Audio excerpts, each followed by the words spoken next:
Magandang hapon po sa inyo mga karek. Isi-share ko po sa inyo kung bakit hindi na bumabalik yung nagpa-cater. May mga dahilan po. Ito po isi-share ko sa inyo.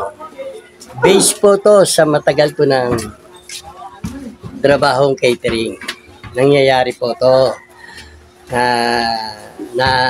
nandun po ako sa mga pangyayari. Unang-una po,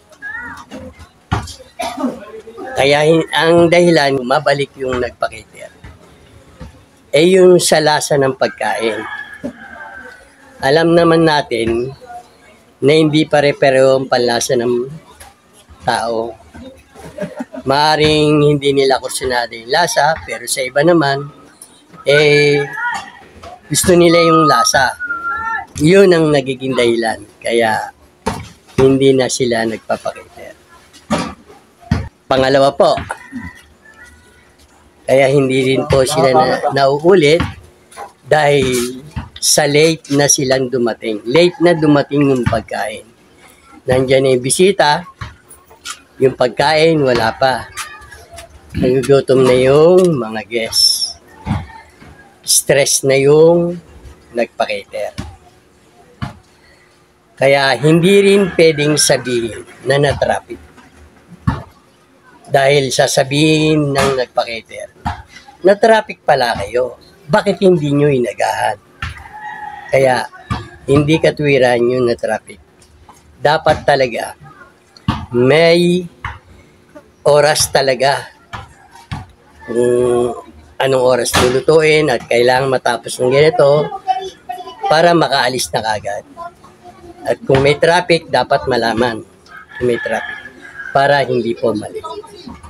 Yun po ang nagiging dahilan ng ibang nagpapakater dahil late na dumating yung pagkain. Pero kung mga kaibigan nyo, maaaring mapagbigyan pa uli, pero hindi na katulad na lagi kayo kinuha. Pangatlo po, sa buffet tender.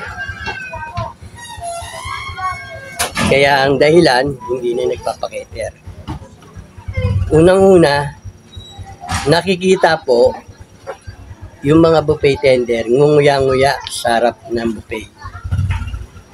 Nakikita po yan ng nagpakater. Naiisip niyan na kinakain yung pagkain nila. O kaya naman, nagbubungis-ngisan.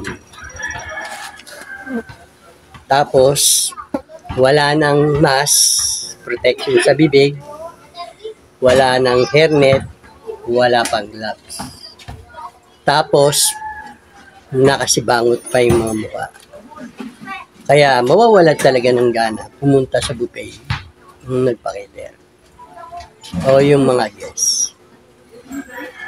Naalibadbaran sila doon sa nakikita nilang tao. Isa po yun sa nagiging dahilan. Kaya hindi na po sila nauwi. Pangapat po,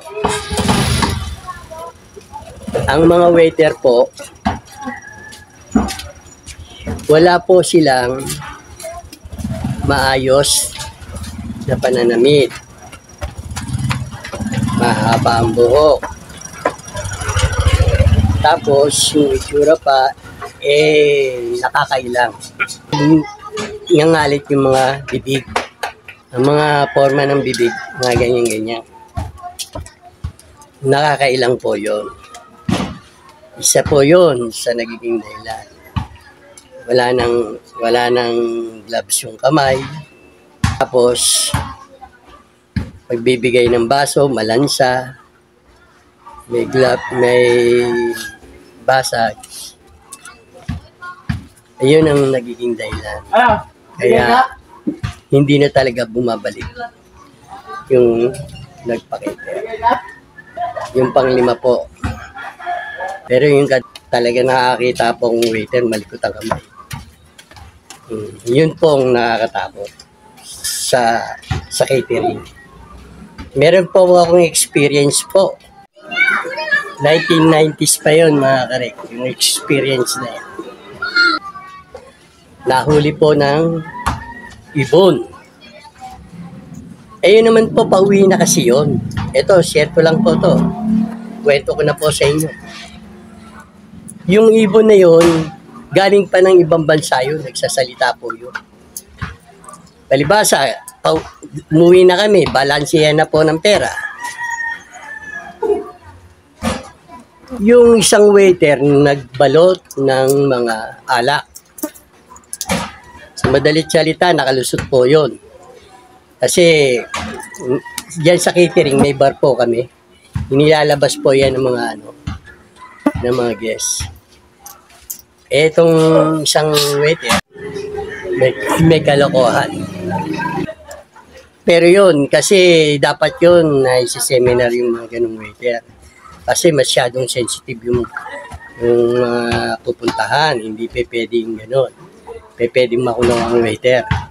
Kaya gano'n. Nakaw po yun eh. Nangyari po, pag-uwi po,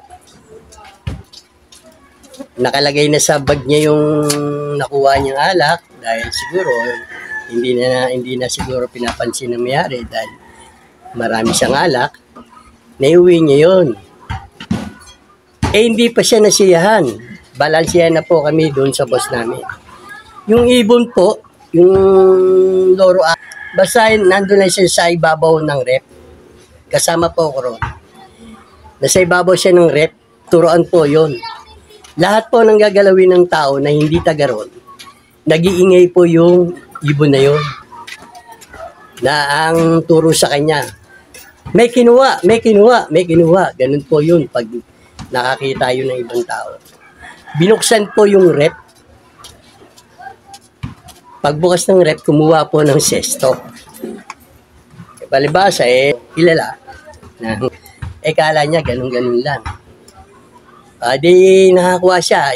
Yung ibon nagdadaldal. May kinuha. Hindi tumitigil. Bumaba ngayon yung amo namin na magpapasaw. Imbis na hindi makita sa bag niya yung kinuha niyang alak, nabukil-kil ngayon. Ang ginawa ng mayari, walang lalabas. Lahat ng bag, pagsama-samahin. Wala po ilalabas. Pinagsama lahat. Madalit salita.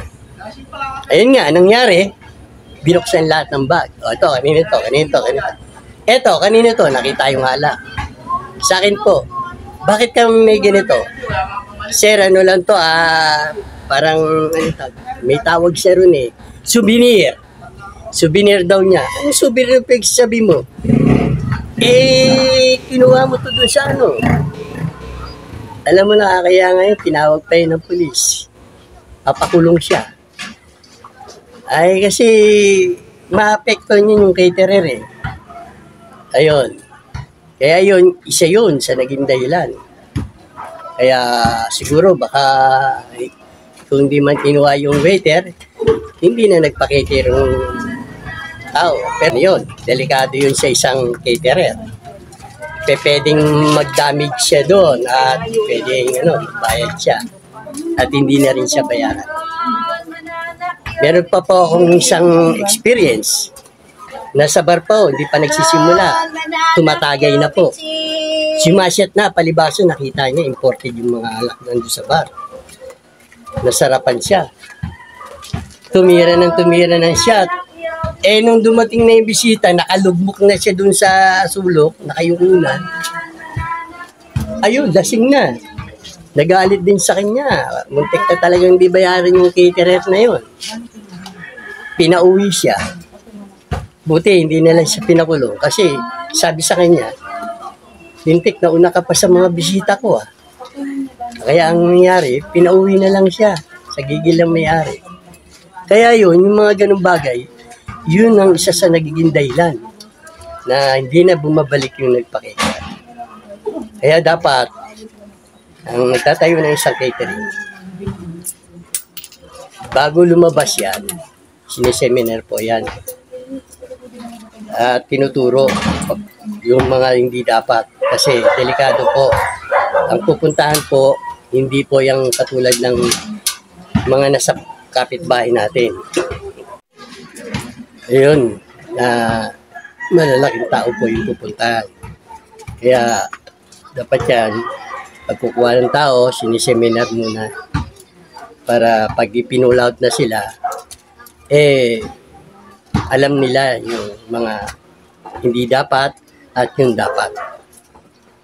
Yan. Kung kukuha po kayo, bibigyan ko kayo ng tip, kukuha po kayo ng waiter, pupunta po kayo sa mga eskwelahan na ang kurso HRM. Kung meron po kayong kapitbahay na HRM, kausapin nyo po yon. Nakunin yung number ng teacher at sila, yun ang kausapin yung teacher. Para kung kukuha ng waiter, sa kanya nakukuha. Ang dapat na kuha na yung mga third year. Kasi yung mga third year na yan, nandyan na po yung third year college, nandyan na po yung papunta na po sila dun sa operation. At hindi na sila gaano mahirap turuan. So, umpisa lang yan, parang mga tuod dyan, tatayo-tayo.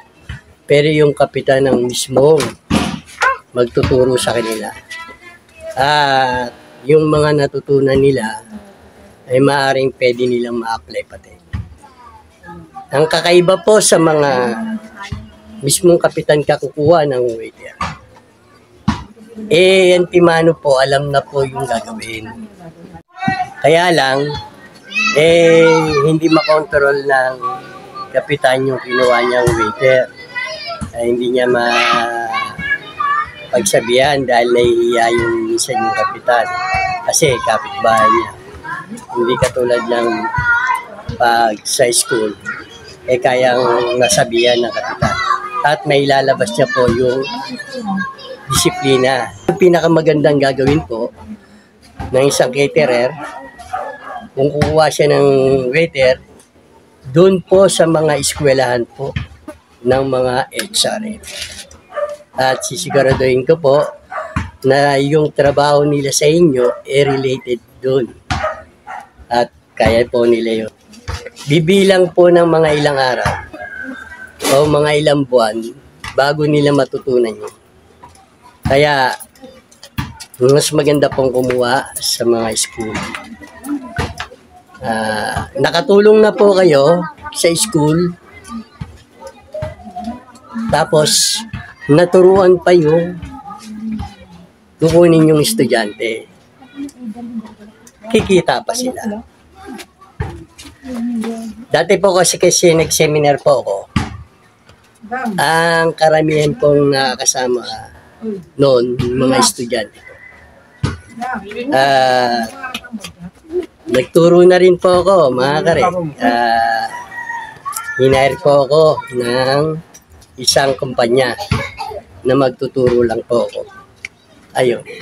Kaya sana, mga kare, meron kayong natutunan sa sinare ko ngayon. Sana magamit nyo at idagdag nyo. Hindi nyo nagustuhan, pwede nyo namang hindi kunin. At kung nagustuhan nyo, pwede nyo pong kunin para may dagdag dun sa kaalaman nyo. Pero mga karek, huwag nyo kalilimutan. Click nyo po yung subscriber. Click nyo rin po yung notification bell. Mag-all po kayo para updated po kayo sa mga bago kong i-upload. At sisiguraduhin ko naman po sa inyo na matututunan at magkakaroon po kayo ng kaalaman. At kung nagustuhan nyo to, mga karek, bigyan nyo naman po ako ng like. At para malaman ng iba, i-share nyo na rin, mga karek. At kung may katanungan kayo, mga karek, lagay nyo lang po sa comment section sa baba. Ano man yung katanungan nyo, sasagutin po natin yan, mga karek. At kung anong gusto nyo malaman, pwede ko pong i-share sa inyo, mga karek. Hanggang dito na lang. Merry Christmas. Bumabati sa inyo ng maligayang Pasko at manigong bagong taon. Ganito lang. God bless and keep safe. Bye-bye!